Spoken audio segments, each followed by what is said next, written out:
언제 들어도 참 듣기 좋아요. 싫어요? 우리 다시 한번 해보게요. 시작. 아주 옆에 안 쳐다보는 사람이 있어요. 그래서 좀 뒤에서 이쪽 줄 뒤에서 세 번째 자리 누군지 모르겠는데 서로 안 쳐다봐요. 다시 시작. 이제 소원을 이루었습니다. 지난 7월 6일 전 세계에 큰 파장을 일으키는 사건이 하나 있었습니다. 바로 필리핀의 이 두테르테 대통령이 누구든지 신과 함께 찍은 사진이나 셀카로 신을 볼 수 있고 신과 대화할 수 있다는 것을 입증한다면 즉시 대통령직에서 물러날 것이다 라고 말했기 때문입니다. 두테르테 대통령은 그날 필리핀 남부 다바오시라는 곳에서 열린 과학기술 주간 개막식 연설에서 신이 존재한다는 논리가 어디 있느냐면서 이같이 말한 것입니다. 전체 인구의 80% 이상인 캐톨릭 신자인 필리핀에서 두테르테 대통령은 6월 22일 공식 석상에서도 신이 바보 같다 그렇게 이야기하면서 기독교 교리와 신성을 모독했다가 거센 비판을 받았었습니다.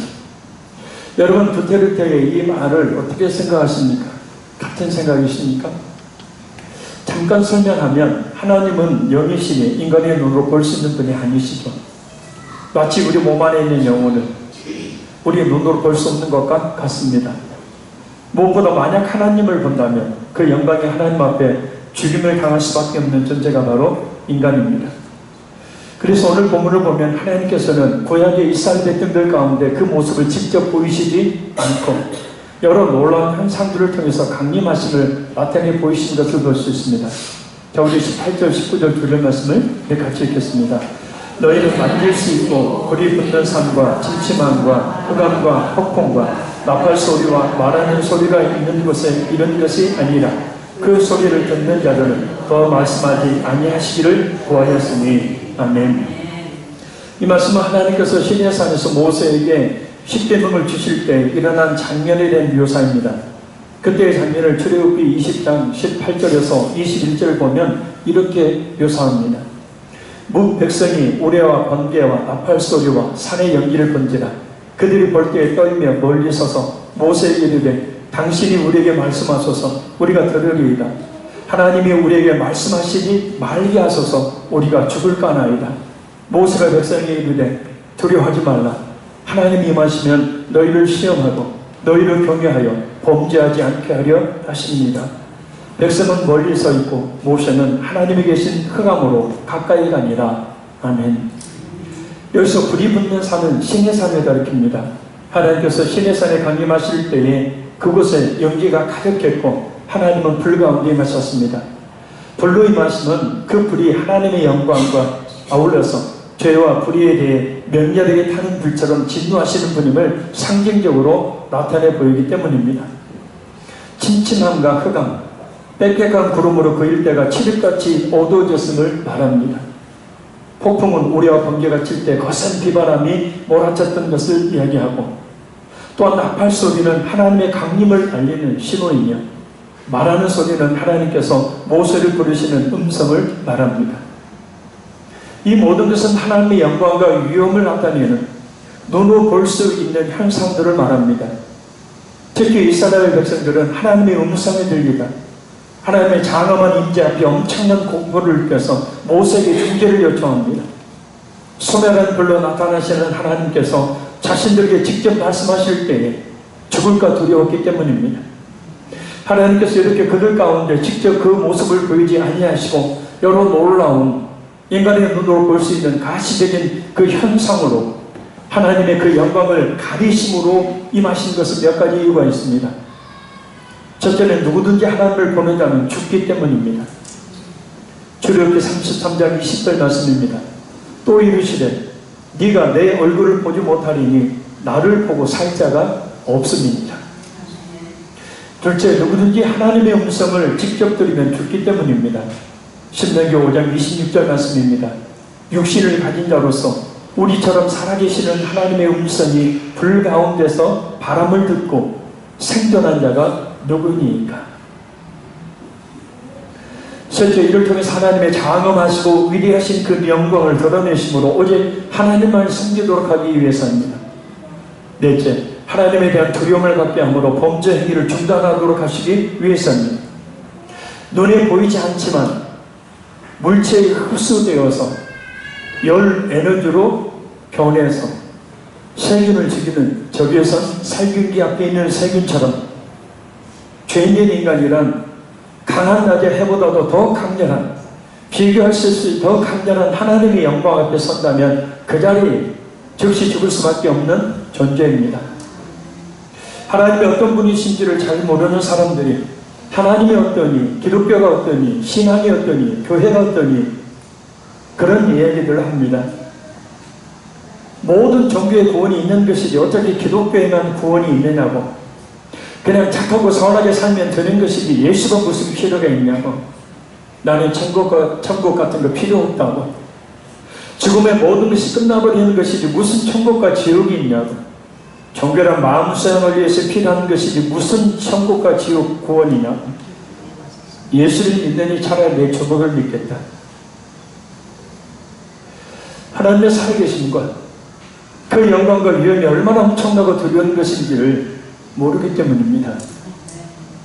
하나님을 그저 세상 사람들이 믿고 따르는 잡신 중에 한 신으로, 여러 신들 중에 하나로 생각하기 때문입니다. 그러나 하나님이 어떤 분이신지를 아는 사람은 그 하나님의 임재 앞에 이렇게 고백합니다. 욥기서 25장 6절입니다. 하물며 고더기 같은 인생, 벌레 같은 인생이다.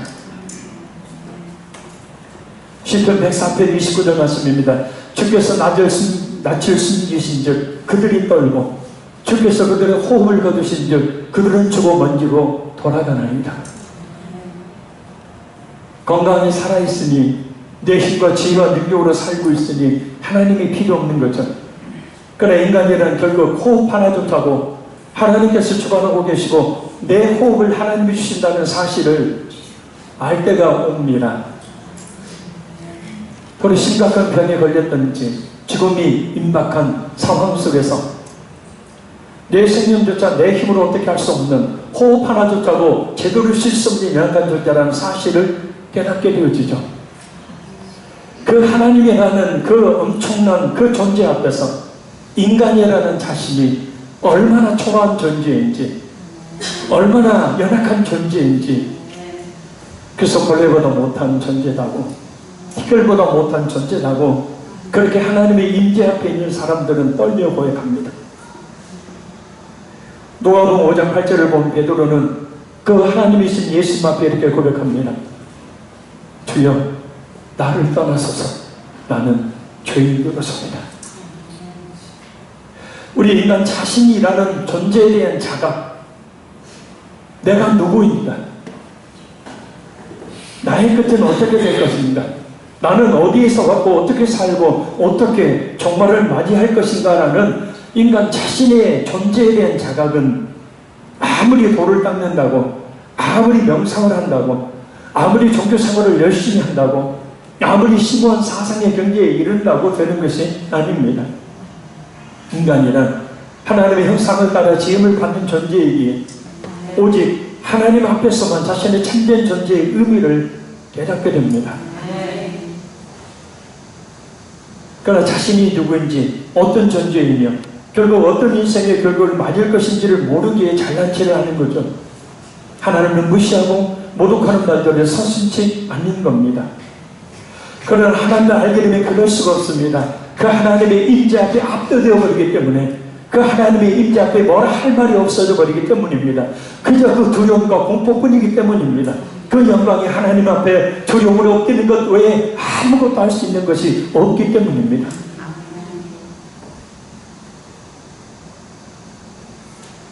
그래서 이스라엘 백성들과 모세가 하나님의 임재 앞에서 보이는 반응이 있습니다.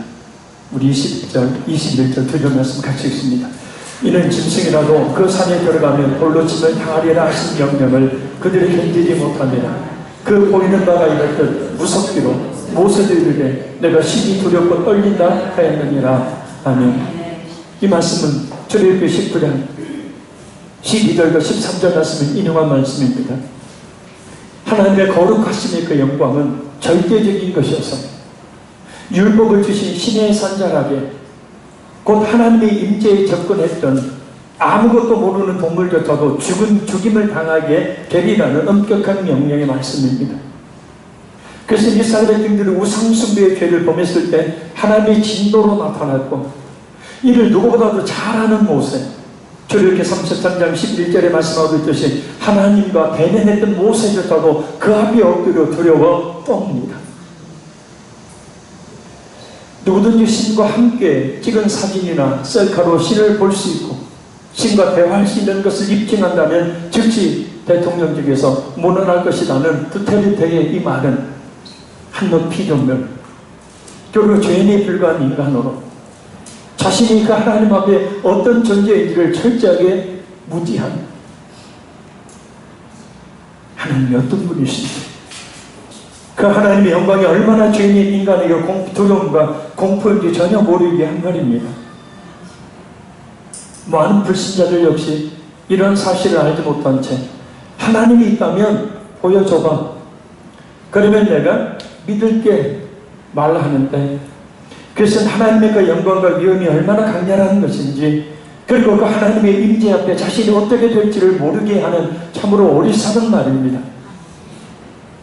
저도 예수를 인격적으로 만나기 전에 그랬던 사람입니다.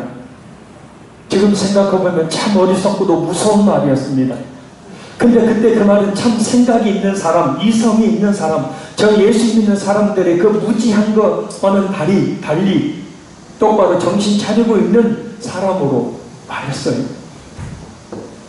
보이지 않는 하나님을, 예수가 나를 위해 십자가에 못 박혀 죽고 흘린 피로 모든 죄를 사해 주었다는 이 공짜 구원을 외치고 있는 그 기독교가 너무나 험한 것이고, 눈에 보이지도 않는 하나님을 믿는다고 하는 그 기독교가 정신 못 차린 사람들의 집단 같아 보였기 때문입니다.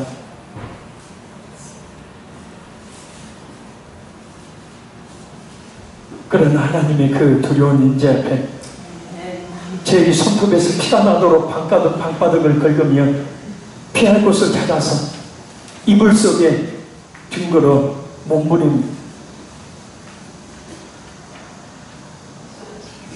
쳤던 그때 죄인인 인간이라는 존재가 하나님 앞에 얼마나 초라하고 연약하고 나약한 존재인지,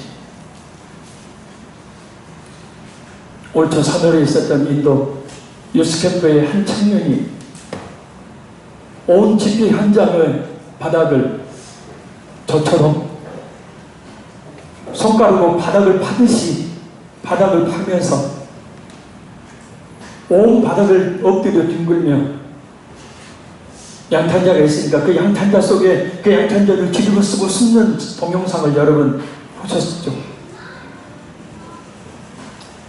많은 인도 목회자들이 귀신이 들렸다, 예수 이름으로 귀신아 떠나가라, 귀신아 떠나가라 막 외칠 때 스탑! 제가 소리쳤습니다. 귀신이 들려 그런 게 아니라 하나님의 임재 앞에 죄인인 인간이 숨을 것을 찾고 있는 것이에요. 하나님의 임재 앞에 그 두려움과 그 공포와 그 무서움이 얼마나 극한 것인지, 얼마나 큰 것인지를 지금 여러분 눈 앞에서 똑똑히 보여주고 있는 것이에요. 왜요? 제가 그랬습니다. 남들이 보면 미친 짓이죠.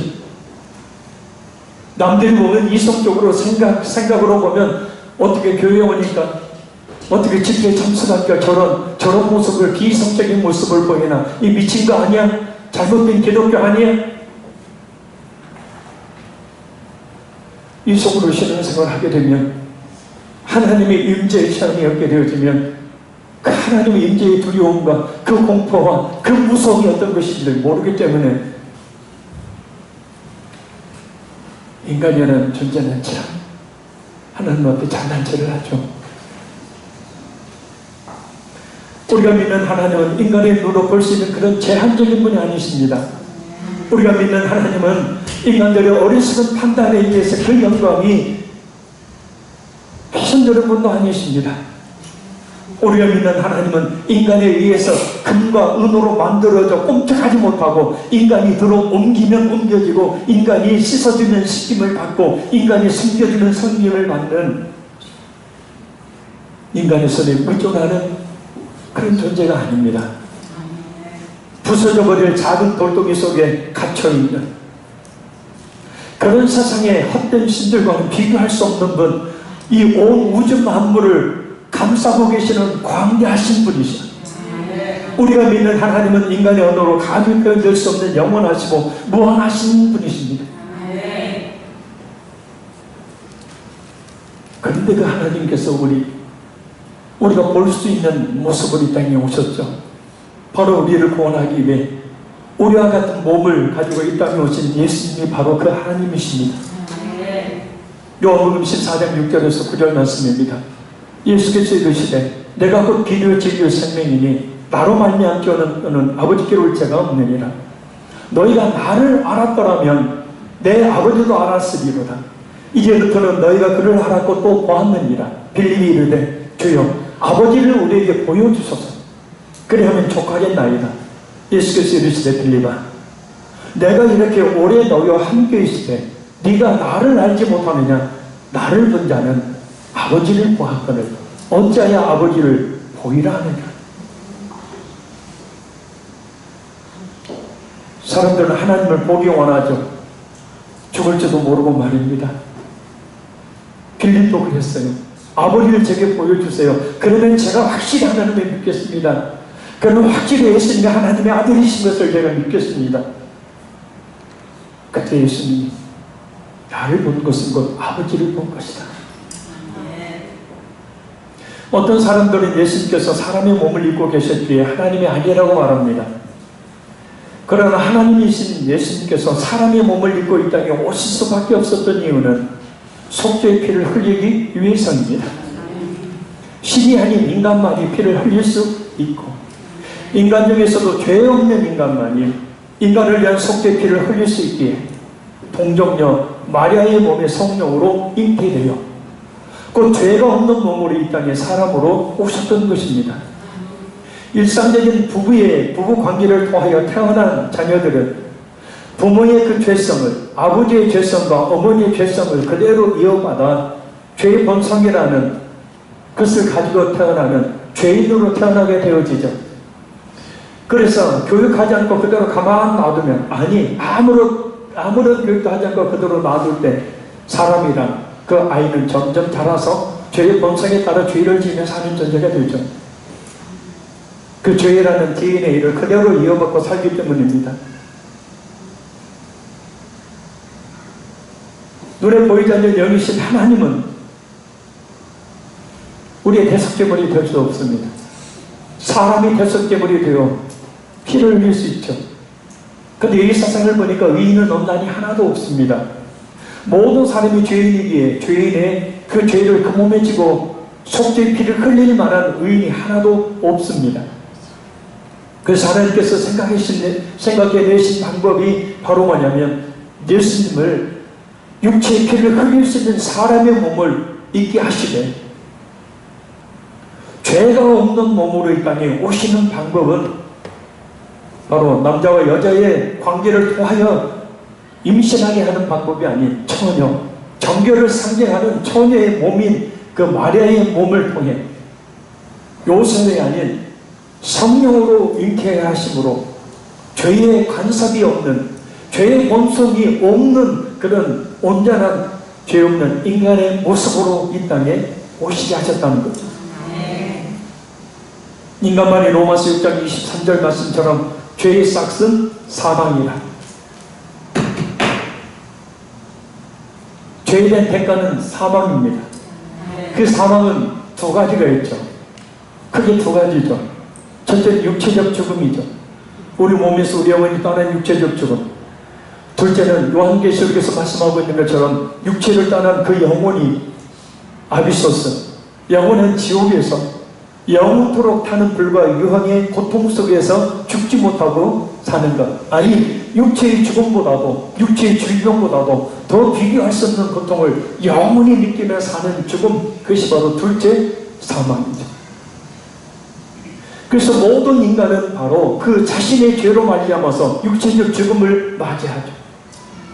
제 100년을 살지 못한 죄. 육체의 죽음으로 모든 것이 끝나는 것이 아니라 육체의 죽음 이후에 그 몸을 떠난 그 영혼이 둘째 사망에 처해지는 거죠. 죄에 대한 대가로. 그래서 우리가 짊어져야 될, 우리가 당해야 될 그 죄에 대한 대가인 사망의 대가를 바로 죄 없이 육체로 이 땅에 오신 예수님께서 속죄의 피를 흘리심으로 감당을 하신 겁니다. 왜냐하면 피를 흘린다는 것은 생명을 내어놓는다는 것을 말하기 때문입니다. 레위기 17장 11절 말씀입니다. 육체의 생명은 피에 있으니라. 내가 이 피를 너희에게 주어 제단에 뿌려 너희의 생명을 위하여 속죄하게 하였나니 생명이 피에 있으므로 피가 죄를 속하느니라. 그래서 예수님께서 믿는 성도들 위하여 십자가에 피 흘려 죽어주심은 모든 죄에 대한 싹신 사망 곧 생명을 내어주심을 이야기하는 거예요. 옆에 분 좀 깨우세요.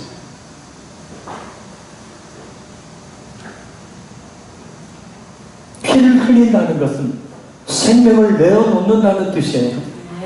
예수님께서 십자가에 피를 흘리신다는 것은 예수님께서 죄에 싹신 사망, 생명을 대신 내어놓으신 것을 이야기합니다. 그러려면 피를 흘려야 되기 때문에 바로 예수님께서 우리와 같은 육체를 가진 모습으로 이 땅에 오셨던 겁니다. 그래서 그 예수님을 마음에 진심으로 믿는 성도는 그 피를 마음에 뿌림을 받아 자신의 양심의 악을 깨닫고 회개하여 모든 죄를 단번에 사함을 받습니다. 그리고 그것으로 끝나는 것이 아니라 놀라운 영광이 주어집니다. 그래서 이스라엘 백성들이 하나님의 임재 앞에 갈 수 없었던 것과는 달리 바로 하나님 앞에 나아갈 수 있는 영광입니다. 우리 22절에서 24절 같이 읽겠습니다. 그러나 너희가 이른 곳은 시온산과 살아계신 하나님의 도성인 하늘의 예루살렘과 천만 천사와 하늘에 기록된 장자들의 모임과 교회와 만민의 심판자이신 하나님과 및 온전하게 된 의인의 영들과 새 언약의 정보자이신 예수와 및 아벨의 피보다 더 나은 것을 말하는 흐린 피니라. 아멘. 너희가 이런 것은 곧 예수 그리스도를 진실하게 믿어 모든 죄를 사함받은 성도는 다음과 같은 장소에 이미 이르렀다 하는 뜻입니다.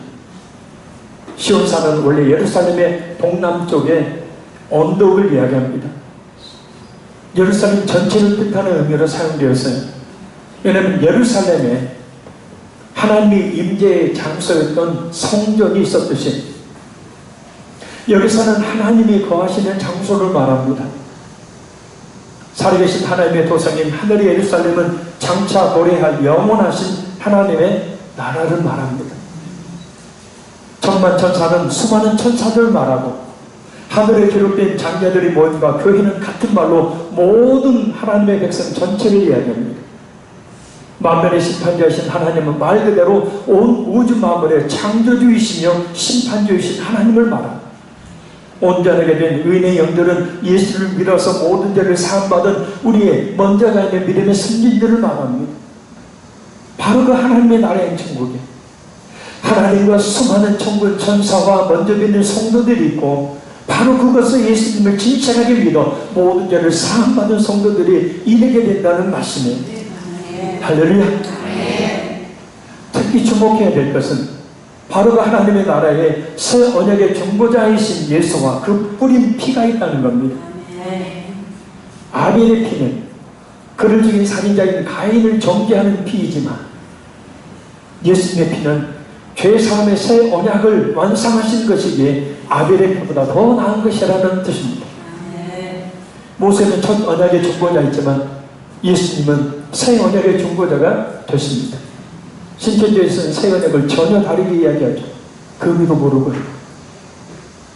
새 언약은 옛 언약, 곧 구약의 불완전한 동물의 피로 드렸던 제사, 그래서 1년에 한 번씩 꼭 속죄의 제사를 드려야만 했던 그런 구약의 불완전한 언약과는 달리 예수님께서 자신의 몸을 인간의 모든 죄를 대속하기 위한 속죄의 제물로 단 한 번 드림으로, 그 단 한 번 드리는 속죄의 제사로 그를 믿는 과거, 현재, 미래의 모든 사람들로 하여금 구원을 받게 하시는 영원한 생명을 주시는 약속입니다. 할렐루야. 따라서 뿌린 피가 그곳에 있다. 예수님께서 십자가에서 믿는 성도를 위하신 피로 새 언약을 세우셨기에 바로 그 피가 그 하나님의 그 나라에, 그 천국에 있다는 뜻입니다. 우리가 천국 갈 수 있는 조건은 딱 하나죠. 예수님의 피가 우리 마음에 뿌려졌다. 예수님을 믿는 믿음이 우리 속에 있는가? 할렐루야. 선하게 살았다고, 착하게 살았다고, 종교생활 열심히 했다고요? 아닙니다. 마태복음 26장 28절 말씀입니다. 이것은 죄의 사함을 얻게 하려고 많은 사람을 위해 흘린 바 곧 나의 언약의 피니라. 고린도전서 11장 25절 말씀입니다. 19에 또한 그와 같이 잔을 가지시고 이르시되 이 잔은 피로 세운 새 언약이니 이것을 행하여 마실 때마다 나를 기념하라 하셨습니다. 할렐루야. 새 언약은 곧 예수님의 피예요. 따라서 우리가 의지하고 또 의지해야 될 것은 오직 예수 그리스도의 십자가의 피밖에는 없습니다. 보혈을 지나 하나님 품으로, 보혈을 지나 하나님 품으로, 보혈을 지나 하나님 품으로 한 걸음씩 나아가네.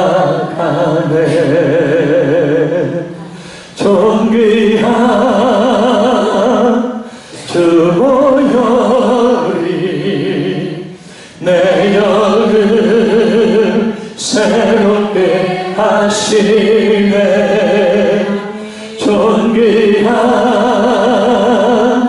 주 보혈이 내 영을 새롭게 하네. 그러니 우리가 어떻게 해야겠습니까? 우리 25절 읽겠습니다. 너희는 삼가 말씀하신 일을 거역하지 말라. 땅에서 경고하신 일을 거역한 그들이 피하지 못하였거든 하물며 하늘로부터 경고하신 일을 배반하는 우리일까 보냐. 아멘. 고향의 신의 산과 하늘의 시온 산을 비교하고 있는 천국을 비유하는 말씀입니다. 구약의 율법의 영광이 그처럼 대단해서 그것을 더럽히는 죄를 경계했다면 하늘에서 주어진 새 언약의 진인 더 큰 영광을 더럽히는 죄는 얼마나 더 두려워해야 마땅하겠느냐라는 의미입니다. 쉽게 말하면 하나님께서 예수 그리스도를 통해서 주신 십자가의 복음, 구원의 말씀을 거부하지 말라는 뜻입니다. 거부했을 때는 그 하나님의 심판을 피할 자가 없다는 뜻이에요. 자, 왜 그래야 할까? 왜 그 십자가의 복음을, 왜 그 예수님을 통한 구원의 복음을 거부하지 말아야 하는가? 자, 우리 26절, 27절 봅니다.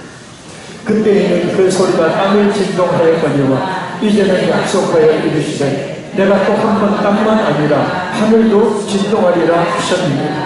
이 또한 흠이라 하심은 진동하지 아니하는 것을 영존하게 하기 위하여 진동할 것들 곧 만드신 것들이 변동될 것을 나타내십니다. 아멘. 이 말씀은 학개서 2장 6절 7절 말씀을 인용한 말씀입니다.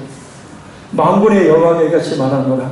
조금 있으면 내가 하늘과 땅과 바다와 육지를 진동시킬 것이요 또한 모든 나라를 진동시킬 것이며 모든 나라의 보배가 이르리니 내가 이 성전의 영광이 충만하게 하리라. 만군의 여호와의 말이니라. 아멘. 하나님께서 시내산의 율법을 주실 때 온 땅이 흔들렸던, 유대 전승에 하면 온 세계가 뒤흔들렸다고 해석하고 있습니다. 그러나 하나님께서는 이게 또 한 번, 이게 땅만 아니라, 그때는 땅만 진동하였으나 이제는 땅만 아니라 하늘까지도 진동하게 하신다는 말씀이, 이때에 진동하지 아니하는 것을 영존하게 하기 위하여 곧 예수님의 제 이름으로 이루어질 새 하늘과 새 땅을 영원히 존속하도록 하기 위해서 진동할 것들, 곧 만드신 것들이 변동됩니다. 마태복음 24장 29절 말씀입니다. 그날 환난 후에 즉시 해가 어두워지며 달이 빛을 내지 아니하며 별들이 하늘에서 떨어지며 하늘의 권능들이 흔들리리라.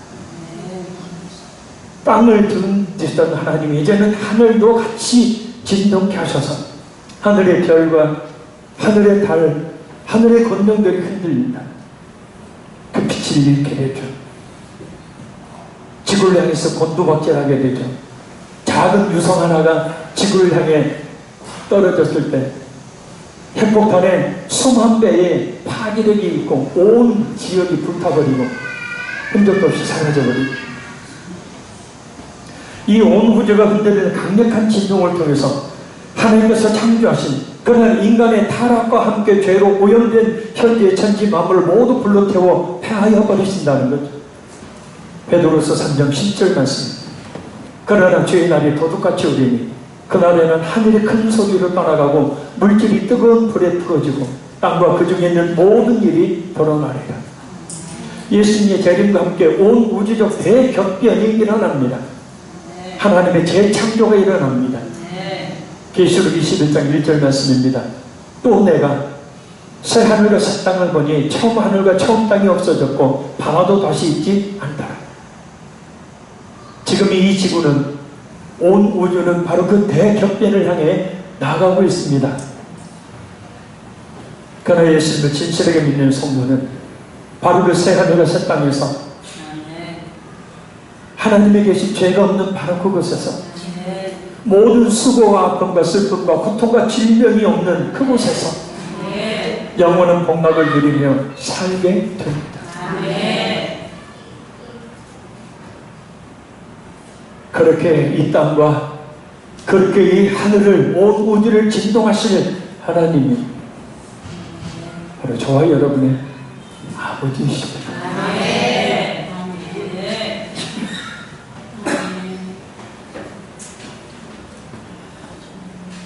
뭐가 두렵고 뭐가 걱정되고 뭐가 염려가 됩니까? 그 하나님이 내 아버지입니다.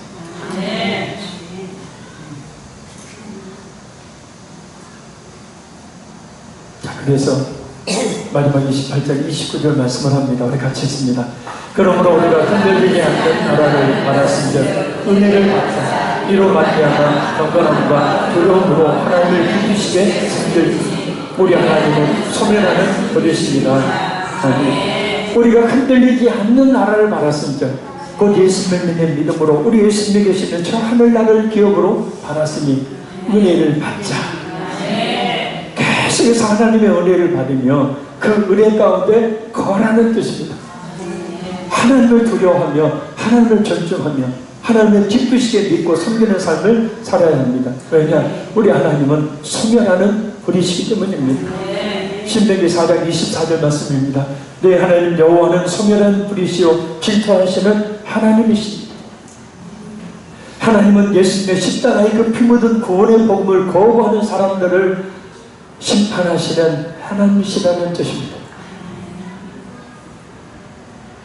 따라서 우리는 하나님을 두려워하며 무엇보다 예수님을 우리 자신의 하나님으로 그리고 구원자로 진실하게 믿는 믿음 가운데 있어야 합니다. 또 모든 죄와 불의를 버리고 늘 말씀 앞에 겸손하게 엎드려 순종하며 간절한 기도로 하나님의 나라를 이루는 일을 위하여 힘써야 합니다. 더 쉽게 이야기하면 예배에 좀 더 열심을 내시고 믿는 성도답게 예수님의 교회, 몸인 교회를 위해 충성 헌신을 아끼지 말아야 합니다. 그것이 바로 하나님을 바르게 알고 믿는 성도의 참된 신앙입니다. 결론적으로 말씀드립니다. 하나님은 그 영광과 위엄과 능력, 그 광대하심을 감히 인간의 언어로 표현할 수 없는 그런 분이십니다. 하나님의 영이신 인간의 눈으로 볼 수 없는 그런 분이시죠. 그래서 우리 눈으로 우리 몸 안에 있는 우리 영혼을 볼 수 없는 것과 같습니다. 만약 하나님을 본다면 그 영광이 하나님 앞에 죽임을 당할 수밖에 없는 존재가 바로 죄인인 인간입니다. 그 하나님 앞에 벌레만도 못하고 그 하나님 앞에 특별만도 못한 죄인인 우리를 구원하시기 위해 예수님은 저와 여러분의 모든 과거, 현재, 미래의 죄를 그 몸에 지시고 속죄의 피를 흘려 저와 여러분이 당해야 될 사망의 대가를 친히 치러주시기 위해 이 땅에 오셨습니다. 그리고 그 예수님의 이름은 영원한 생명을 주신다고 약속하셨습니다. 그래서 우리가 해야 될 일은 오직 하나 예수님을 우리 자신의 하나님으로 우리 자신의 구원자로 믿는 것입니다. 어리석음과 미련함으로 그 말씀을 거부한다면 돌이킬 수 없는 그런 영원한 심판만이 있기 때문입니다. 하나님을 두려워해야 합니다. 하나님을 두려워해야 합니다. 하나님을 두려워해야 합니다. 죄와 불의를 버리고 늘 하나님의 은혜를 받도록 해야 합니다. 하나님께서 우리를 부르시는 그날까지 말입니다. 어쩌면 우리 주님 이 땅과 이 하늘을 흔들어 버리실 그날 이전에 우리는 죽게 됩니다. 그때 딱 하나 예수님의 십자가에 흘리신 그 피가 내 마음에 뿌려져 모든 일을 사용받았느냐 받지 않았느냐 그 하나만이 천국문을 열고 닫는 유일한 기준이 되어집니다. 지금 이 시대를 살아가기가 참 힘든 때죠. 경제기도 어렵고 열심히 일을 해도 여러 가지 좋은 결과들이 나타나지 않는 힘든 삶들이 계속 우리에 이어지고 있습니다. 그러나 어떤 힘들고 어려운 상황 가운데서도 이거 하나 붙드시면 거기에서 놀라운 힘과 능력과 위로가 나옵니다. 바로 나를 살리기 위해서 십자가에 피 흘려주신 우리 구주 예수 그리스도이십니다. 어떤 상황 가운데서도 우리 예수님을 향한 그 사랑의 조금의 변함이 없어야 합니다. 그 하나님 우리 아버지이시기 때문에 그러니 그 믿음으로 하나님의 그 크신 위로와 또 축복의 은혜 그걸 믿고 힘을 내시는 은혜 되기를 간절히 소원합니다. 기도하겠습니다. 하나님은 그 영광과 위엄과 능력을 감히 인간의 언어로 표현할 수 없는 광대하신 분이신 줄로 믿습니다. 그 하나님 앞에 헐레만도 못하고 티끌보다 못한 죄인인 나를 구원하기 위해 나의 과거, 현재, 미래의 모든 죄를 단번에 사해 주시는 속죄의 피를 흘려주시기 위해 이 땅에 오심을 믿습니다. 그 예수님을 일선 내 하나님으로 나의 구원자로 믿습니다. 어리석음과 교만과 미련함으로 이 복음을 거부하지 않도록 해 주옵시고 예수 그리스도 온전히 하나님으로 구원자로 믿는 믿음으로 말미암아서 하나님을 아버지라 부르는 저 영원한 하나님의 나를 상속받는 하나님의 귀한 자녀가 되게 함께하여 주옵소서. 하나님의 임재 앞에 죄인된 인간이 보일 수 있는 반응은 두려워 떨 수밖에 없는 것임을 고백하오니 늘 하나님을 두려워하는 그래서 그 두려움의 반응으로 죄와 불의를 버리고 늘 하나님의 은혜를 사모하여 받는 우리에게 도와주시기를 간절히 원합니다. 우리 주님 부르시는 그날까지 이 온 우주가 진동하는 그날 예수를 믿는 믿음으로 예수님 품 안에 있는 우리 모두가 되기를 원하오니 주님 우리에게 믿음의 믿음을 덧입혀 주옵소서. 어떤 힘들고 어려운 상황 가운데서도 십자가 굳건히 붙들고 예수를 향한 사랑 평안함이 없도록 우리를 붙잡아 주옵소서. 늘 하나님 아버지라 부르며 하나님 아버지께 기도하여 하나님 주시는 그 위로와 힘과 능력과 축복과 능력을 공급하는 은혜께 도와주시기를 간절히 원합니다. 그 능력이 하나님이 나의 아버지가 주신 것이 얼마나 큰 위로요, 힘이요, 능력인지 겸손히 주님 앞에 우리의 신앙을 고백합니다. 받아 주옵소서. 예수님 이름으로 기도합니다. 모두 잘해